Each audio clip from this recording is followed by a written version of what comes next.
¿Qué tal? Muy buenas tardes. Pues aquí nos encontramos nuevamente para darle continuidad a nuestra sesión clase. En esta ocasión, o en este segmento, el día de hoy, me gustaría hacer, eh, ahora sí, seccionar esta, pues esta clase en dos tiempos o en dos fracciones de clase. La primera, es relativo o atender precisamente nuestra asignatura de Derecho Administrativo, y en la segunda, temas relacionados al juicio y amparo. Las dos asignaturas que, bueno, pues nos corresponden en este cuatrimestre en línea. Bueno, entonces, sin más preámbulo, me parece que voy a compartir pantalla de nuestro, bueno, de mi pantalla. Voy a compartir pantalla de un material que quiero que revisemos. Es un material que se encuentra, pues evidentemente, al alcance de todos nosotros en páginas oficiales. Siempre yo he recomendado precisamente el tema de páginas oficiales respecto a análisis de contenido de información para poder aterrizar precisamente pues las ideas teóricas. En este caso, la teoría, bueno, la quiero abordar o ir encaminando en relación precisamente al último punto que recuerdo nos quedamos, referente precisamente a lo que son o es el gran sistema administrativo. Recordemos que la ubicación del derecho administrativo parte de hacer un derecho público, la rama del derecho público, porque la rama del derecho público regula relaciones, evidentemente, pues entre el Estado con el Estado o entre el Estado y particulares. Hay que recordar que el Estado, pues en su facultad y en su calidad de autoridad. Entonces, dentro de todo ese órgano administrativo que hemos de recordar, es importante resaltar evidentemente pues, la importancia del estudio del derecho administrativo.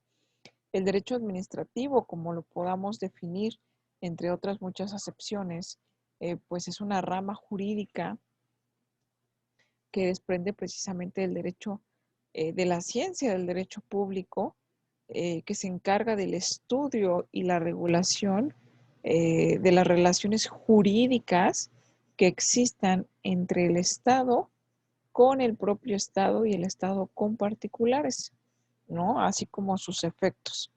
Entonces, dentro de todo ese apartado hay que recordar evidentemente que las relaciones jurídicas, pues es algo muy interesante, ¿no? Que se estudia desde un punto de vista eh, fundamental, ¿no? Para cualquier rama del derecho. Y para el derecho administrativo no es una excepción. En este caso, bueno, pues hay que partir del acto jurídico, ¿no? El acto jurídico, vamos a estudiarlo desde un punto de vista del derecho privado. Hago y abro un paréntesis en este momento y ahorita obviamente pues lo cerramos para dar seguimiento y continuidad a nuestro tema, ¿no? Del derecho público, derecho administrativo. Pero desde el punto de vista particular, dentro de nuestro paréntesis o nuestro gran paréntesis, quiero hacer referencia a que el acto jurídico es una manifestación externa de la voluntad del individuo, ¿sale? Es decir, la voluntad que cada uno de nosotros tenemos y externamos puede ser considerada pues un acto jurídico. ¿De qué depende si es o no considerado un acto jurídico? Bueno, si crea consecuencias en el campo del derecho, es un acto jurídico. Pero si no las crea, no es un acto jurídico. Podrá decirse que es un acto, pues, común, ¿no? Que no trasciende para el derecho, no es importante o relevante para el derecho. Un ejemplo bastante burdo de esto puede decir, bueno, el hecho de hacer y obviamente de yo pensar mis acciones, eso es lo que pues a lo mejor muchos realicemos en la práctica.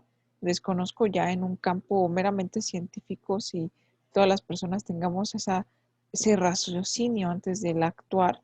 Me queda claro que hay movimientos o hay acciones o conductas que podemos exteriorizar por orillados por agentes externos, ¿no?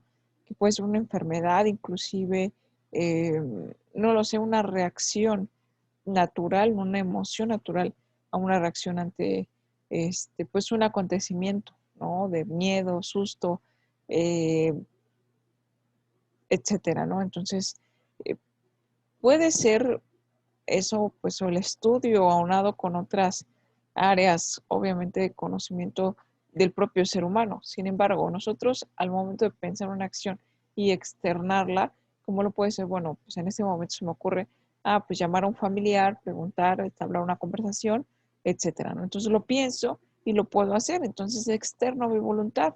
Sin embargo, para el derecho no es trascendente esa, eh, pues ese acto que estoy realizando, ¿no? Esa actividad que estoy realizando. Trascendente sería, bueno, a lo mejor del contenido de esa llamada telefónica, que además puede ser, ¿no? Sería bastante importante, vaya, más bien grabar la llamada telefónica en la cual, bueno, pues podamos estar celebrando un acto jurídico, ¿no? Un acto jurídico, pues llamémoslo una compra y venta. Bueno, en este momento llamo para celebrar una compra y venta. Yo en mi calidad de vendedor, obviamente pues mi familiar o mi pariente del otro lado de la línea telefónica en calidad de comprador. Y en ese momento, bueno, pues se cierra una compra y venta que ahorita, por el momento, o entre comillas, pues se encuentra eh, pues en el inicio de ese acto jurídico, ¿no? En la manifestación externa de nuestras voluntades de comprar y vender un objeto. Ahora hay que aterrizar esa compra-venta, ¿no? Independientemente de que se realice por escrito o no, bueno, ya hay un consentimiento de ambas partes. Sería importante, repito, pues si se grabara esa situación, ¿no?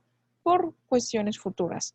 Efecto de que, bueno, exista un incumplimiento de alguna de las partes y evidentemente, pues, pruebas o evidencias de que existió ese acto jurídico, de que existieron las manifestaciones externas de esa voluntad, ¿no? Pero si el objeto de la llamada es totalmente distinto, tal vez solo sea para preguntar, pues el estado de salud de dicho familiar o dicho pariente, circunstancias o una plática amena de X o Y tema, que no trascienda propiamente, pues en comprometernos o en obligarnos a realizar algo jurídicamente hablando, compra y venta, una renta, un préstamo, algo que sea relevante para el derecho, y que evidentemente pues dentro de esa llamada telefónica pues se pueda ventilar algo relacionado con ese asunto, se queda en un simple acto, no una manifestación externa del individuo, pero que no crea consecuencias en el campo del derecho.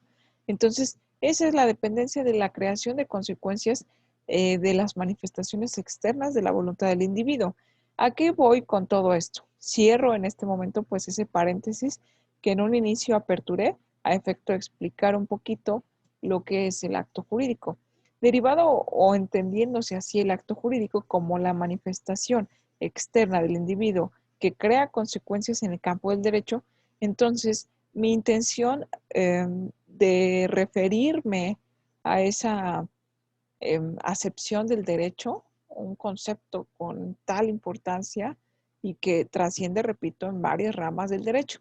Ahora, para el derecho administrativo, ¿cómo podría ser trascendente? Bueno, busco la comparativa de acto jurídico con acto administrativo.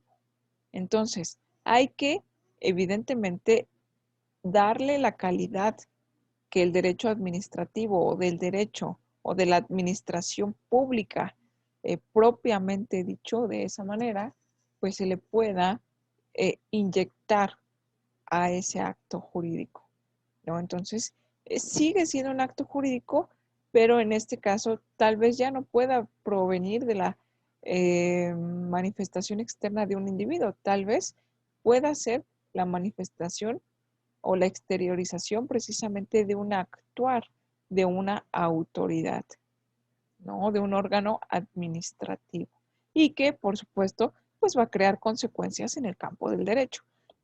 Entonces, dentro de esa manifestación externa de la voluntad del digamos que del propio órgano administrativo, entendido de esa manera, pues crea consecuencias en el campo del derecho.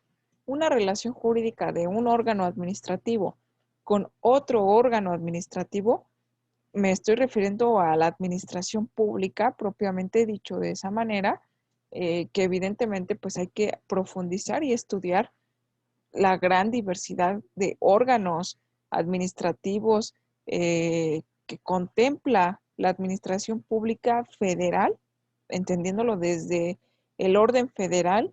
Por, por supuesto, también hay que contemplar el orden estatal y el orden municipal.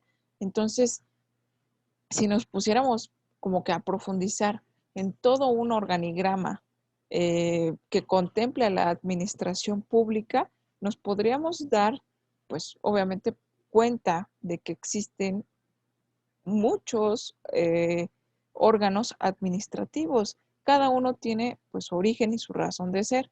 Entonces, y obviamente están regulados por una ley.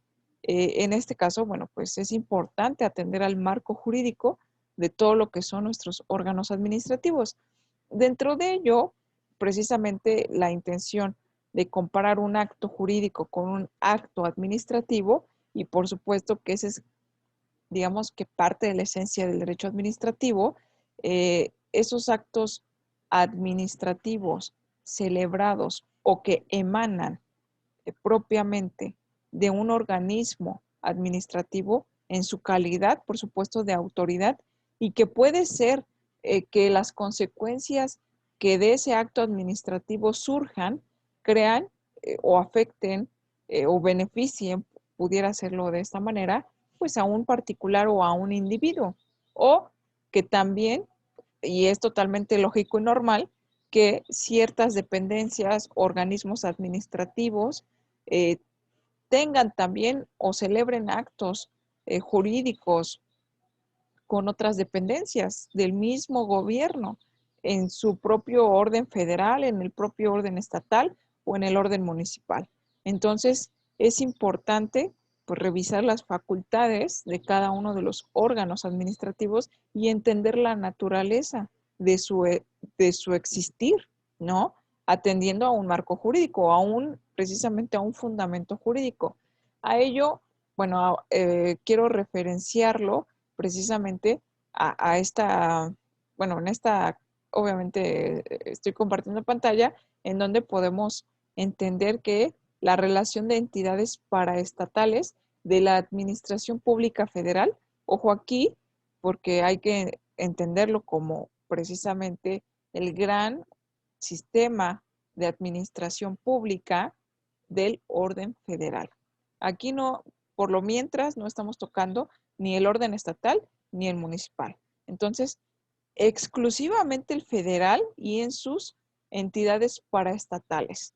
Entonces, para que se entienda y complementemos un poquito de lo que inclusive ya puede ser, bueno, ya está también de nuestra tarea y atendiendo a una sesión clase pues pasada respecto a los órganos administrativos centrales o centralizados, los órganos administrativos descentralizados y los órganos administrativos desconcentrados. Dentro de esa división, es importante que entendamos precisamente la naturaleza de los organismos, o aquí como lo menciona, entidades paraestatales, pero ya como ejemplos. Entonces, sirve o va a servir precisamente esta relación de entidades paraestatales a efecto de complementar nuestra actividad que ya se encuentra cargada en la plataforma, que es precisamente buscar y conceptualizar mucho mejor con diversas fuentes los órganos o el concepto o definición de órganos administrativos centralizados, descentralizados y desconcentrados. Dentro de esas definiciones, pues vamos a poder hacer una comparativa de por qué existen esa clasificación dentro de las entidades públicas, ¿no? Y que se denominan autoridades. ¿Por qué? Pues porque cada uno tiene su naturaleza y su propio, eh, pues, su constitución, ¿no? Y la razón de ser, de existir del gran sistema, que sí es muchísimo, y ahorita estamos viendo un poco, un listado solamente de las entidades paraestatales federales. Entonces, aquí obviamente pues es parte fundamental precisamente de su marco jurídico, porque además pues también viene pues con ese sustento jurídico, ¿no? Desde la Constitución Federal hasta el reglamento interior, en este caso solamente de un órgano central que es la Secretaría de Hacienda y Crédito Público. Como lo podemos ver, precisamente aquí menciona todas estas entidades que vemos en un listado pues bastante grande. Aquí tenemos pues más, vamos a ver en numeración cuánto podemos llegar a tener, 203. Y esto fue publicado en el Diario Oficial de la Federación hasta agosto del 2000. Entonces, atendiendo a eso, que posiblemente ahorita ya sean más, sean menos, entendamos que hay reformas a diversas disposiciones jurídicas y en este caso solamente dentro de la Administración Pública Federal nos vamos a centrar en un órgano central. El órgano central, precisamente parte de su definición o por qué es central, es porque depende directamente del Ejecutivo Federal, ¿no? Entonces, o del Ejecutivo, en este caso el orden es federal. Pudiera haber órganos centrales, pero que dependan del Ejecutivo estatal. ¿Cómo lo puede ser? Pues un gobernador, como lo puede ser, pues sí, un jefe de gobierno, en este caso para la Ciudad de México. Y del orden municipal, como lo puede ser un presidente municipal o un alcalde, ¿no? Para el caso de la Ciudad de México, que son bastante similares, pues las definiciones. En consecuencia, aquí menciona el fundamento jurídico, que es el artículo 90, ¿sale? Entonces, hay que entender algo muy interesante dentro de lo que es la Constitución Federal y el gran fundamento, digamos, si en este momento hiciera una pregunta, el hecho de decir, ¿cuál es el fundamento constitucional del derecho administrativo? Bueno, pues existen varios indicios dentro de nuestra Constitución y obviamente dentro de los arábigos que contiene nuestra Constitución, que contempla la administración pública. Pero el más importante y que hay que tomar en cuenta la importancia de este artículo que desprende obviamente todo el derecho administrativo es el 90 constitucional. Entonces, por eso menciona dentro de esta relación de entidades paraestatales y el reglamento, menciona el fundamento desde la Constitución, obviamente hablando de una jerarquía de leyes, el 90 constitucional, primero, tercero y 31 de una ley orgánica, y hay que entender también que la Constitución puede estar dividida, o más bien teóricamente o doctrinalmente encontramos la división de la parte orgánica y la parte dogmática. Entonces, la parte orgánica, como su mismo nombre lo indica, se sitúa en una organización o en definir una organización, ¿sale?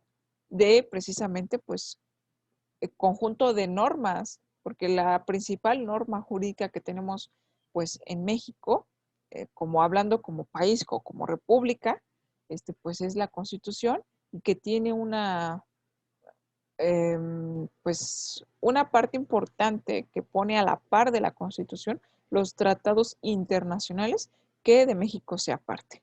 Pero hay que tomar en consideración que los tratados no se firman si no están adecuados precisamente a nuestra Constitución. Entonces, de esa jerarquía legal, pues prácticamente así se va describiendo este marco jurídico. Y la parte orgánica, pues deriva precisamente leyes orgánicas, en este caso, la Ley Orgánica de la Administración Pública Federal, en sus artículos que ya mencioné, primero, tercero y 31, que inclusive pues vienen aquí. Posteriormente, el primero, segundo, tercero y 12 de la Ley Federal de Entidades Paraestatales. Ahora, creo que ya son varias leyes las que pueden emanar propiamente pues del propio artículo 90 constitucional.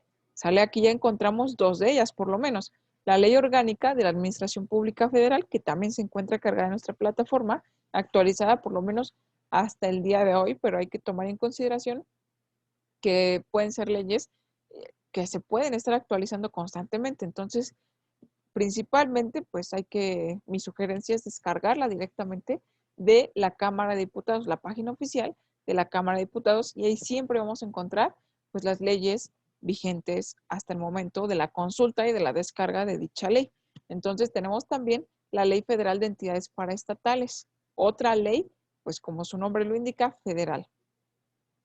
El artículo tercero ahora menciona de su reglamento. ¿El reglamento de qué ley? Bueno, de la Ley Federal de Entidades Paraestatales. Y el artículo 10, fracción décima, de un reglamento interior de la Secretaría de Hacienda y Crédito Público.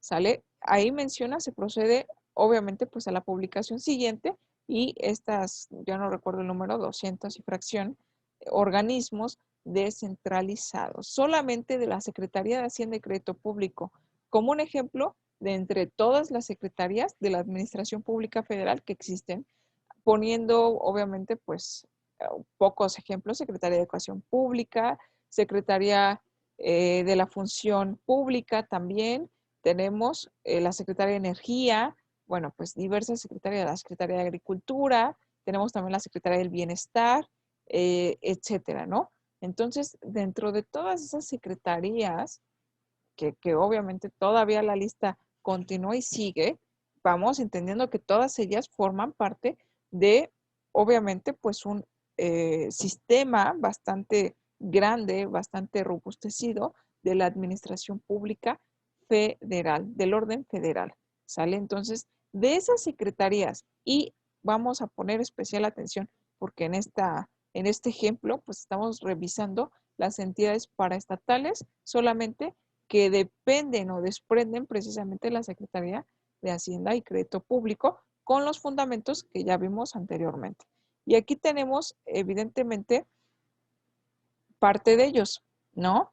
Que se publicaron principalmente en esta página precisamente pues oficial, y tenemos estos organismos descentralizados. Entonces hay que relacionar inclusive pues los órganos paraestatales con los organismos descentralizados, porque en este momento pues entiéndase que si un órgano central, como lo son las distintas secretarías que son parte del gabinete importante del Ejecutivo Federal, eh, tienen funciones y atribuciones específicas, hay que entender que también pues existen entidades que digamos que se apartan un poquito o que derivan principalmente para coadyuvar o realizar tareas específicas que que dicho órgano central o dicha secretaría, pues obviamente también contemplan dentro de su actuar, pero obviamente pues se dedican exclusivamente a pues, realizar ciertas tareas, tienen también su marco legal que evidentemente pues aquí estamos viendo parte de estas entidades paraestatales y que pues siguen y coadyuvan a toda la función administrativa que tiene el Estado como autoridad. Entonces, estos organismos descentralizados, bueno, parte, por ejemplo, de la Secretaría de Gobernación, tenemos al Instituto Mexicano de la Radio. Entonces, son a veces los organismos o las entidades paraestatales, son organismos que podemos llegar a desconocer inclusive que existían. Tal vez hemos llegado a escuchar, bueno, sí, sé que existe la Secretaría de Gobernación, pero no sé qué entidades desprenden de la Secretaría de Gobernación. Entonces tenemos el Instituto Mexicano de la Radio, los talleres gráficos de México. En este caso son los que en el año 2000 estaban atribuidos a la CEGOV, ¿vale? Segunda, Secretaría de la Defensa Nacional, que es la SEDENA, tiene al instituto, a una entidad paraestatal que desprende precisamente de la SEDENA, al Instituto de Seguridad Social para las Fuerzas Armadas Mexicanas. Aquí hago también un pequeño paréntesis tomando en consideración que, bueno, tal vez esta página, aunque siga siendo oficial, porque pues vamos, eso lo encontramos y lo sabemos con la dirección de link, tomando en consideración que es .gov.mx, pudiera estar no tan actualizada y ahí lo vemos, ¿no? La publicación de esta relación de dependencias paraestatales se encuentra actualizada hasta el 2000, pero tomando en consideración que hay reformas y que evidentemente pues aquí todavía no, incluso no contempló a la Guardia Nacional y toda la situación también que hubo, ¿no? En relación a leyes que declaran inclusive como autónoma a la Guardia Nacional o que la pues adjunten como una parte o dependa de la Sedena, ¿sale? Entonces, eso es también pues bastante importante. Entonces, hasta el momento la Guardia Nacional ni siquiera existía hasta el 2000 o no estaba contemplado en esta eh, relación de entidades paraestatales con la Administración Pública Federal. Y tenemos precisamente dentro de este apartado, pues a la importante Secretaría de Hacienda y Crédito Público, que creo que es una de las secretarías que más podemos estar escuchando en nuestro quehacer jurídico, ¿no? O inclusive cualquier persona, ¿no? Que de repente precisamente tengamos pues como que más conocimiento de la existencia de esta secretaría, ¿no? ¿Cuáles son las entidades paraestatales que desprenden de la Secretaría de Hacienda y Crédito Público? Bueno, pues tenemos a la Casa de Moneda de México, tenemos a la Comisión Nacional para la Protección y Defensa de los Usuarios de Servicios Financieros, tenemos al Instituto para el Desarrollo Técnico de las Haciendas Públicas, tenemos al Instituto para la Protección al Ahorro Bancario, a la Lotería Nacional para la Asistencia Pública, también es una parte importante que se deriva de la Secretaría de Hacienda y Crédito Público.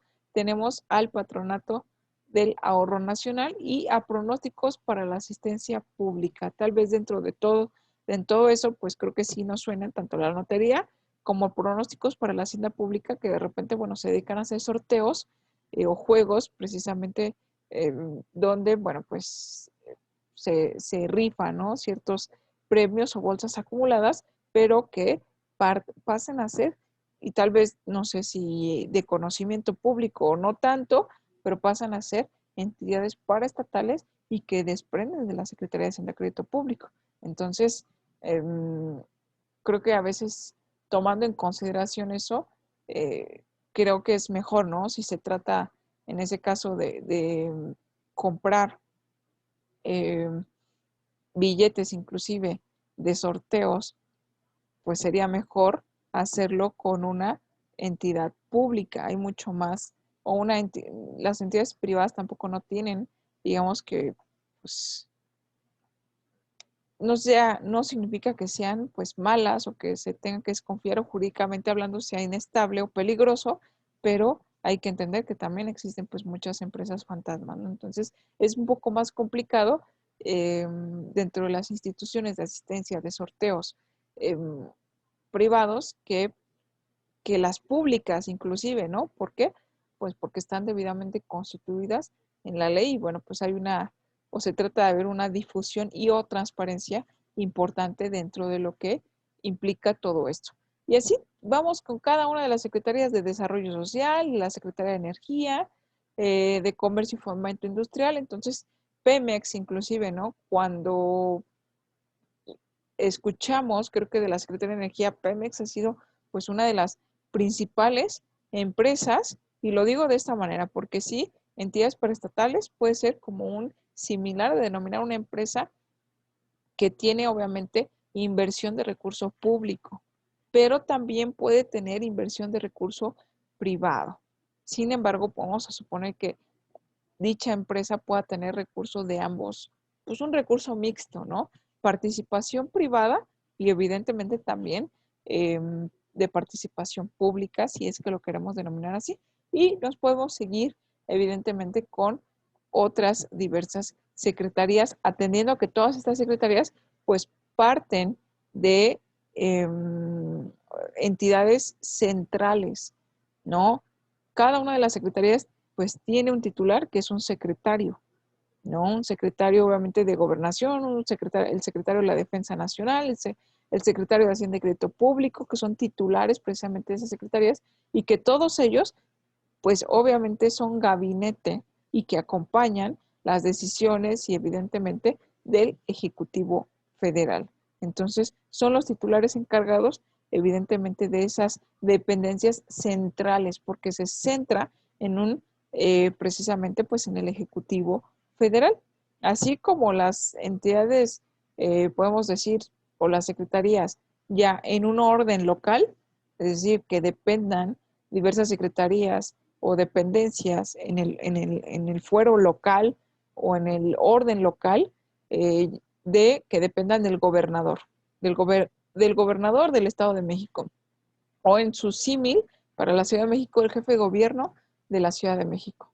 Y ya en un orden municipal, pues podemos encontrar evidentemente al presidente, la figura del presidente municipal y o similar para la Ciudad de México, alcaldes o alcaldesas, ¿no? Entonces, que evidentemente son titulares pues de una alcaldía en específico, que a su vez también tienen evidentemente su organigrama dentro de lo que es esa administración, a ese pues rango más reducido que tenemos dentro de la administración pública en general, pues tenemos la administración pública dividido desde esos niveles.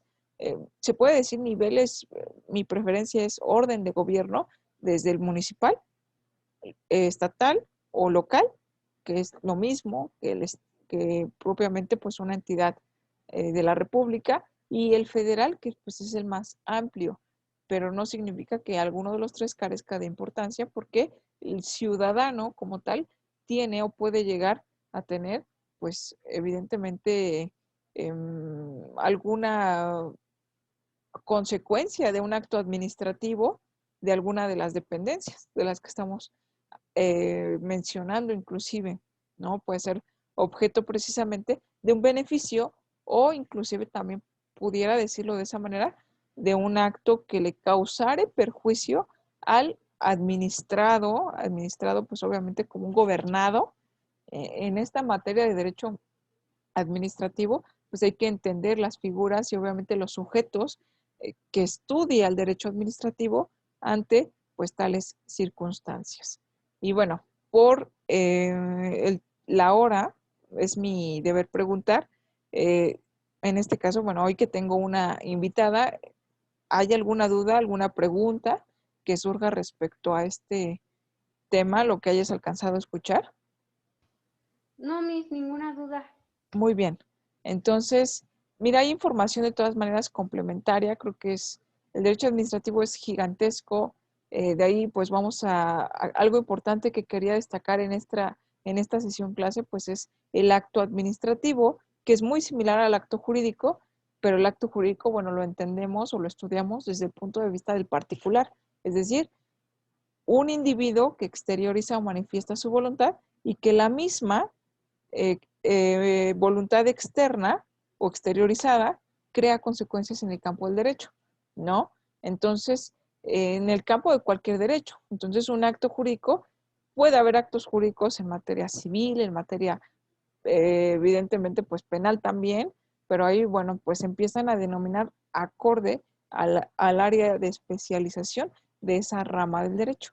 Entonces, en el derecho administrativo, ese acto jurídico podría encuadrarse perfectamente en lo que es el acto administrativo, porque interviene una autoridad administrativa que parte de ello, a veces la creación de actos jurídicos, muchas veces en el sector privado, pues depende muchísimo de acuerdos de voluntades, ¿no? Para que crean consecuencias en el campo jurídico, muchas veces son contratos de arrendamiento, compraventa, de préstamo, etcétera. Bueno, podemos tener muchos ejemplos, pero pasa a ser dos voluntades o más de dos voluntades que estén de acuerdo. Para el derecho administrativo es un poquito diverso, porque eh, viene un ente público que actúa en sus funciones como autoridad y entonces para que externe su voluntad, evidentemente que además debe estar fundada y debe estar bien motivada dentro de lo que es sus propias facultades y atribuciones, sus competencias, o sea, todo ello debe estar en la ley claramente, pues ya en un derecho positivo vigente que tiene que seguir al pie de la letra. Pero a veces esa parte pues se inobserva y es cuando puede llegar a afectar a particulares, que sí sucede y los particulares también, digo, al final posiblemente la asignatura podamos llegar a encaminar la asignatura al momento oportuno en el cual podamos ver medios de defensa de los particulares o de los gobernados, obviamente pues que somos todos tenemos la calidad de ciudadanos, de gobernados y de alguna manera podemos estar sujetos a que en algún momento un acto administrativo nos cause algún tipo de perjuicio. ¿Qué podemos hacer? Y evidentemente, pues cuáles son esos medios y en dónde se encuentran previstos para darle, pues obviamente, pues la formalidad, no solamente la importancia del acto administrativo, que no estoy diciendo que todos los actos administrativos sean o causen perjuicio a los gobernados, pero sí hay algunos y que pueden desprender de cualquier entidad central, descentralizada o paraestatal, que al final pasa a ser algo muy similar o lo mismo. Y también tenemos a los órganos desconcentrados, que bueno, por el momento no los estamos viendo porque no quiero tampoco pues confundir y bueno, también por el tiempo, ¿no? Aterrizando que ya el tiempo nos está comiendo porque precisamente en esta sesión clase quería dividir y pasar temas a juicio de amparo. También que es una segunda materia en la cual, bueno, pues también me encargo de la dirección de la misma.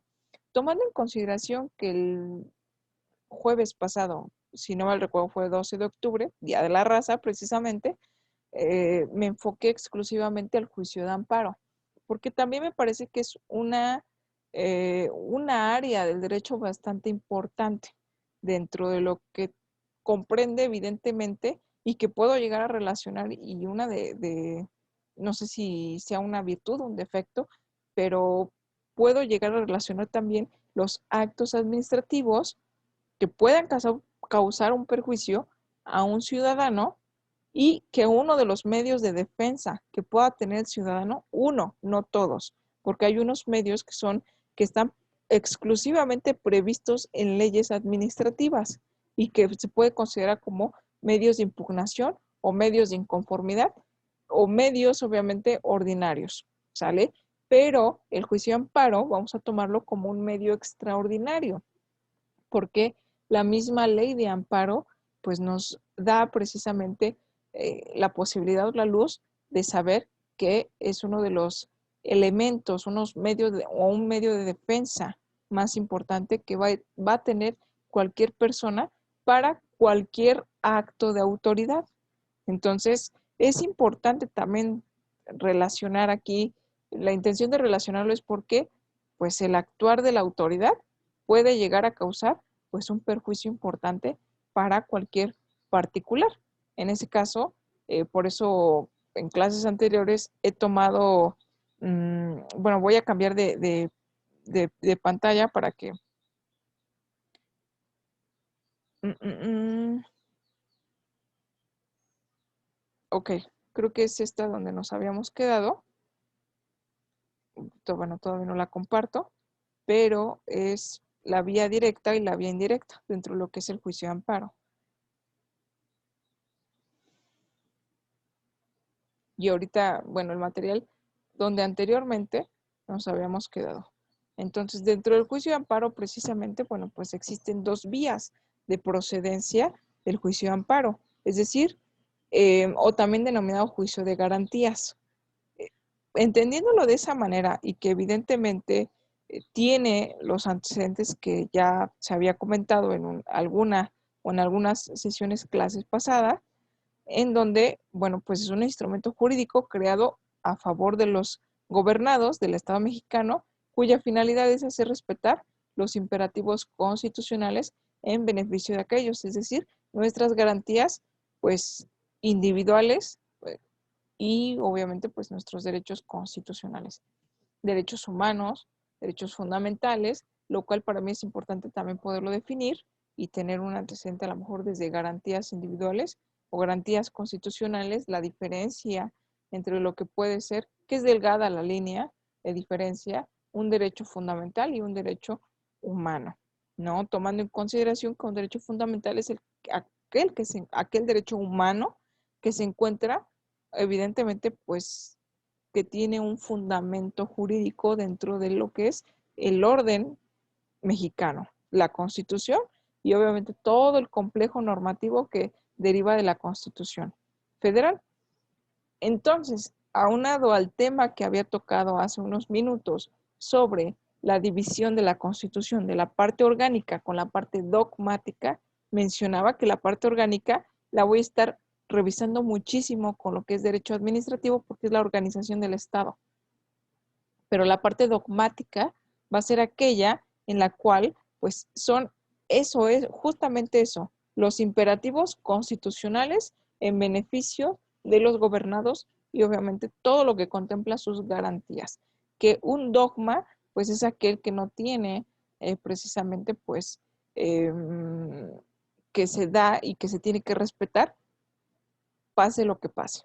Entonces, que no, obviamente, pues no permite la duda, no permite los titubeos dentro de lo que es un dogma, ¿sale? Es algo ya previamente, algo establecido, algo que no cabe, evidentemente, pues alguna, eh, algo en contra que vaya dentro de esto. Entonces, tomando en consideración que la parte dogmática de la Constitución son los derechos humanos, los derechos fundamentales que obviamente pues ordena la propia Constitución que se respeten y se garanticen, es decir, al momento de garantizar, la Constitución no solamente puede ser vaga en la palabra garantizar, sino que tiene que dotar de herramientas al gobernado para que él pueda utilizarlas y así esa garantía pueda hacerse efectiva, ¿no? Vamos a poner un ejemplo bastante similar a lo que nosotros podamos incluso llegar a conocer sobre las garantías, ¿no? Evidentemente se compra un producto, el mismo producto te puede traer la garantía, a lo mejor dice, bueno, esta es la garantía, pues un documento que te dan, te dice, pues te cubre un año por defecto de fábrica, por algo, ¿no? Algún error que contenga dicho producto, entonces te puede decir, no, un año con nosotros, que es la tienda o es el que se encarga de distribuirlo, y a lo mejor una garantía extendida de 2, ya depende del producto y obviamente pues de la empresa que lo distribuya, ¿no? Que lo elabore. ¿Cuánto tiempo es el que considera oportuno para una garantía? Pero vamos a suponer en tienda directamente que es un intermediario, un distribuidor únicamente, pues que sea un año y a lo mejor con el fabricante que sean 3 años, ¿no? Entonces, dentro de ese rango de tiempo, si el producto pues sale defectuoso de X o Y situación, pues uno con su garantía, es decir, con precisamente esa garantía que te otorgan, a lo mejor tu factura o tu ticket de compra, puedes ir a solicitar obviamente pues un reembolso, algún tipo de reclamación o que se haga efectiva la garantía, que la garantía puede consistir, bueno, te cambiamos el producto totalmente, te reembolsamos tu dinero, pueden ser diversas formas, ¿no? Que se manda a reparación el producto sin ningún tipo de costo, algún mantenimiento, no lo sé. Pero precisamente es esa parte en donde, bueno, no nada más compro el producto y lo compro con todos sus defectos, ¿no? Sino que la garantía, pues la puedo hacer valer en algún momento. Ahora, en comparativa con los derechos humanos o los derechos fundamentales es bastante similar. Entonces, ¿cómo la Constitución nos da las herramientas para poder garantizar nuestros derechos?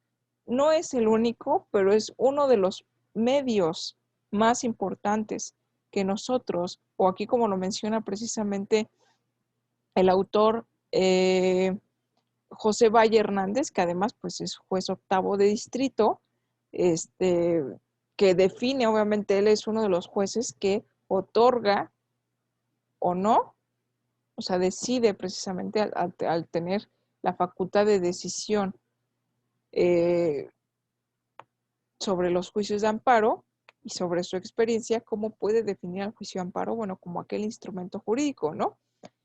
De otorgar o no, obviamente, pues el amparo, que es la protección de la justicia federal sobre algún acto o una serie de actos de autoridad, que sean actos arbitrarios y que atenten obviamente pues contra nuestros derechos. Repito, es una de las herramientas fundamentales y por eso inclusive se considera como un recurso extraordinario. Los recursos ordinarios los encontramos en la ley, ¿no?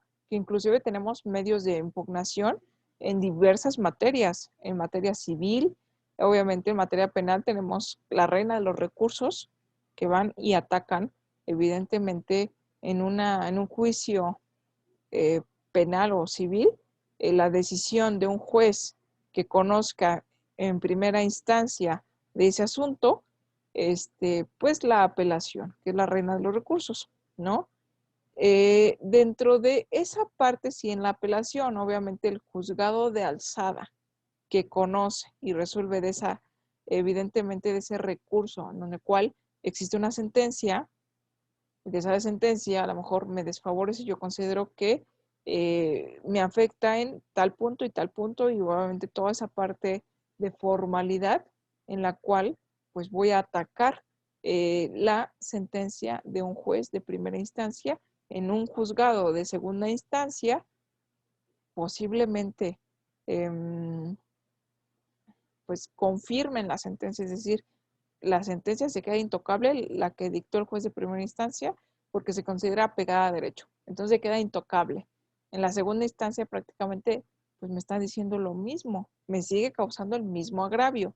Posiblemente dentro de ese aspecto, ¿qué puede hacer el gobernado? Bueno, pues tiene evidentemente la vía directa que ya estuvo agotando porque recordemos el principio de definitividad para la vía de amparo directa, que es agotar todos los recursos ordinarios que tenemos en la ley establecidos y posteriormente ya no existe una tercera instancia, pero digamos que en este apartado, pues lo único que puede proceder es el juicio de amparo en su vía directa porque agotamos un juicio, obtuvimos una sentencia que posiblemente nos afectó y obviamente utilizamos o acudimos al recurso de apelación en una segunda instancia, en una segunda oportunidad de estudio, donde un juez diverso estudia lo que el juez de primera instancia hizo y pues para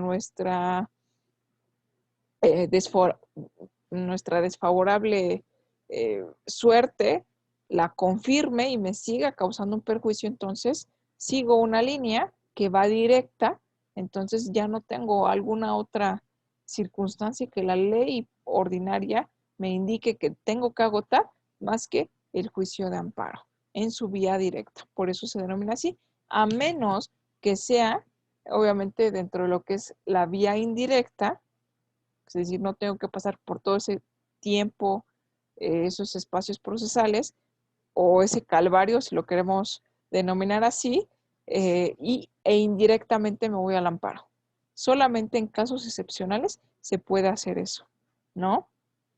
Entonces, por eso existen dos vías, no todas son procedentes para los mismos actos y la ley de amparo es bastante clara al momento de decir cuáles sí son procedentes y cuáles no son procedentes. De hecho, aquí menciona la vía de amparo indirecto, no necesariamente el amparo pues va contra actos de autoridad, ¿no? O actos de particulares que toman las funciones de una autoridad. Entonces, hay que entenderlo a lo mejor un poquito mejor con ejemplos, pero esos actos de autoridad no exclusivamente emanan de jueces. Aquí puse un ejemplo, evidentemente, pues de un juicio, a lo mejor civil, ¿no? Obtuvo una sentencia que me desfavoreció, apelo con un recurso de apelación, me vuelve a desfavorecer y en la vía directa, pues invoco el juicio de amparo directo. ¿Por qué? Porque va contra una resolución definitiva y una resolución definitiva, por supuesto, proviene de un órgano judicial, ¿vale? Pero no todos los actos de autoridad provienen de órganos judiciales o actos que me afecten provienen de órganos judiciales. Puede provenir, evidentemente, pues de otras entidades de la administración, inclusive de la administración pública, ¿no? Hay muchas autoridades, como podemos ver, pues existen diversas entidades ya relacionándolo con un derecho administrativo, obviamente centrales, la Secretaría de Hacienda y Crédito Público, ¿no? Y a lo mejor entidades paraestatales, ¿no? O descentralizadas que tal vez también puedan emitir actos administrativos, porque además los actos administrativos son unilaterales, es decir, no necesita acercarse con nosotros y celebrar un contrato para que existan consecuencias que a mí me puedan pues afectar de alguna manera para que me pueda sentir afectado, ¿no? Puede ser el tema de a lo mejor una multa que me causa perjuicio a mi patrimonio y que directamente pues no provenga pues de un juicio, ¿no? Pues una multa, pues una multa de tránsito, ¿no? Entonces, habría que buscar, el momento que intenten hacer efectiva la multa, y así como algunos otros actos administrativos que tienen esa calidad de unilaterales, que obviamente si no está bien fundamentada la multa, hay ocasiones en las que sí pues nos encuadramos o nos adecuamos y somos acreedores de forma legítima de alguna multa, alguna sanción administrativa, pero en otras ocasiones tal vez no sea de esa manera, o el origen, la conformación inclusive de, del acto en el cual pues, nos están haciendo ya o nos están sancionando, pues no haya sido el adecuado. Entonces en ese momento pues nosotros podemos sí, también defendernos en ese aspecto. Entonces ahí pudiera proceder, aquí depende de la calidad y la gravedad también del asunto y de lo que contemple la propia ley de amparo, pero no solamente la ley de amparo solita, sino que tiene que ir adminiculada o ayudada de, obviamente, pues el reglamento de tránsito, cuáles son mis bases jurídicas que yo tengo para determinar que esa multa que me impuso un agente de tránsito es inconstitucional, no es un acto de autoridad que me está causando agravios y por eso directamente tengo que ir, bueno, indirectamente, perdón, es la vía indirecta, indirectamente tengo que invocar luego el juicio de amparo, ¿no? Sin involucrar a lo mejor pues un juicio así como lo conocemos en el orden civil, en el orden familiar, en el orden mercantil, porque previo juicio pues casi en su mayoría pueden ser inclusive amparos directos. Solamente los amparos directos procederían contra resoluciones definitivas que pongan fin al juicio. Pero dentro de lo que es un juicio también puede haber una serie de actos que me causen agravio y que yo pueda invocar el juicio de amparo, pero la vía indirecta. No me tengo que esperar hasta una sentencia para invocar el amparo, porque puede ser un acto de autoridad que de dejarlo transcurrir o de dejar transcurrir el tiempo puede ser de irreparable, pues sí, o sea, que no se pueda reparar la consecuencia que está causando, ¿no? Y que los daños pues ya no se puedan. La final también del amparo es restituir los derechos y las garantías del gobernado antes o anteriormente al acto pues reclamado, ¿no? Por el quejoso, que es un sujeto procesal del juicio de amparo, o la persona que está invocando, la persona ya sea física o la empresa, o persona moral, que inclusive las propias los propios organismos también al tener su personalidad también pueden y tienen la capacidad obviamente de invocar el mismo juicio de amparo. O sea, los entes públicos, las empresas privadas o los individuos pueden inclusive pues tienen obviamente también a su disposición la justicia federal, entonces pueden invocar claramente el amparo, pero habría que ver qué es lo que están evidentemente solicitando y cuál es el acto el cual les está causando un grave perjuicio. ¿Sale? Entonces de ahí depende más bien si la vía que invocaríamos sería una vía directa o sería una vía indirecta. Entonces, bueno, aquí viene obviamente el estudio de este material para que pues profundicemos más en esos temas y revisar evidentemente qué pasa, ¿no? ¿En qué momento puedo interponer un amparo directo? ¿En qué momento puedo interponer un amparo indirecto? ¿Cuáles son las causales, que de hecho es parte de nuestra tarea, que ya cargué en plataforma, las causales de improcedencia del juicio de amparo indirecto. Y también, bueno, hay unas que se denominan causales de sobreseimiento. El sobreseimiento es cuando se le da entrada al juicio de amparo, pero dentro del estudio de ver la procedibilidad o no del amparo, sale una de las causales establecidas en la ley que obviamente pues impide que el juzgador federal, llámese juez de distrito o tribunal colegiado de circuito, obviamente son autoridades diversas que pueden conocer y resolver de los amparos. Y aquí obviamente depende de la vía, es la autoridad que conoce y resuelve. Por eso hay que estudiar bien la vía de procedibilidad y en el momento en el que están estudiando a ver si procede o no procede, sale una causa por la cual no pueden estudiar el fondo del asunto y declaran sobreseído el juicio de amparo. Es decir, en un principio le dieron entrada a la demanda, pero en el estudio salió una causa en la cual pues no, pues ya no pueden continuar, porque es una causa legal, además, donde ya no se puede continuar con el estudio del juicio de amparo y antes de que se dicte pues una sentencia que estudie el fondo del asunto, es decir, si sí hubo una violación a, a un derecho fundamental o obviamente pues que viola gravemente los intereses de la persona solicitante, denominada quejoso, pues sale algo que lo impide si sí o si no se dio esa violación grave y todos los elementos probatorios que evidentemente las partes puedan aportar, decir, bueno, aquí ya está acreditado algo que me impide el estudio de fondo del asunto, entonces se sobresee el juicio de amparo y obviamente tiene que ir fundado y motivado. Y tenemos un último recurso dentro de lo que es el propio juicio de amparo, denominado recurso de revisión. Este recurso de revisión se puede obviamente pues también invocar y la única autoridad con la facultad de estudiar ese recurso de revisión en el propio juicio de amparo es la Suprema Corte de Justicia de la Nación, que es el máximo tribunal de México. Ante esa determinación, es decir, ante una ya resolución que conozca la Corte y que decida, no hay, ahora sí ya como una cuestión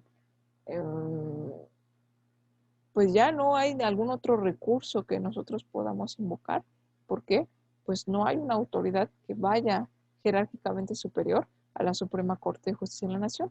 Entonces, podemos inclusive, algunas personas a veces se han abocado y es parte y es viable y también es válido a involucrar, ¿no? A organismos internacionales, pero atendiendo al principio de soberanía nacional, los organismos internacionales lo único que pueden hacer es darles pues recomendaciones, inclusive pues al Estado mexicano o organismos mexicanos, en los cuales pues obviamente pues sea parte, ¿no? De los derechos fundamentales, que los respeten, etcétera, pero la Corte en realidad es sumamente protectora de derechos fundamentales y trata de salvaguardar y proteger lo que en la Constitución esté plasmada. Sin embargo, no es fácil, no es algo fácil llegar a una instancia en donde la Corte, la Suprema Corte de Justicia de la Nación, pueda conocer y resolver. Porque antes de llegar hasta allá, posiblemente tengamos que agotar todo un camino que, pues, que haya que recorrer, ¿no? Desde la vía ordinaria o los propios medios que la ley nos pone a nuestro alcance para poder, obviamente, también ejercitar nuestros derechos y en su momento, si nos sentimos agraviados por una autoridad, porque el amparo va contra actos de autoridad exclusivamente. No me puedo amparar directamente por una demanda que me interpuso un particular. ¿Por qué? Pues porque por eso existen los juicios ordinarios, en donde, bueno, demándalo, tú contesta y se hace una contienda judicial en donde un juez resuelve. Pero si yo siento que inclusive o un delito, ¿no? Que me haya cometido, no puedo interponer un amparo porque los amparos son exclusivamente contra actos de autoridad. Hasta que intervenga una autoridad que me afecte algún derecho fundamental o un derecho humano, pues es en ese momento en donde puede proceder o existe la posibilidad de la procedencia del juicio de amparo. Entonces, bueno, es muchísimo lo que hay que aprender y entender del juicio de amparo, pero lo principal es que se entienda como un medio extraordinario de garantías, un medio protector de garantías constitucionales y que ataca a los, obviamente, actos de autoridad. La finalidad del amparo es salvaguardar nuestros derechos y tratar de regresar las circunstancias hasta antes de la violación de pues una norma importantísima, un derecho fundamental, ¿no? Y que precisamente pues estemos o instrumentemos a lo que es o invoquemos la garantía de la propia Constitución desde su artículo primero concibe para los mexicanos la protección de los derechos humanos y las garantías pues que ahí vienen establecidas. Parte de esas garantías pues es el juicio de amparo, ¿sale? Pero hay que entenderlo como un juicio o un medio, un instrumento jurídico extraordinario que no se puede interponer, tampoco pues tan a la ligera, ¿no? Porque por eso también la tarea pues parte de ser que son las causales, perdón, se me había ido el nombre de causales, las causales de improcedencia del juicio de amparo en su vía indirecta. Entonces, hasta aquí, ¿ame alguna duda?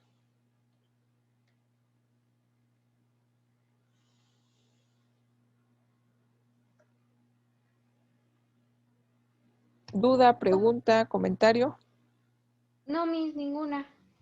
Perfecto. Bueno, entonces, parte de todo esto ya está en la plataforma. Voy, obviamente, pues engrosando un poco más lo que ya había ahí.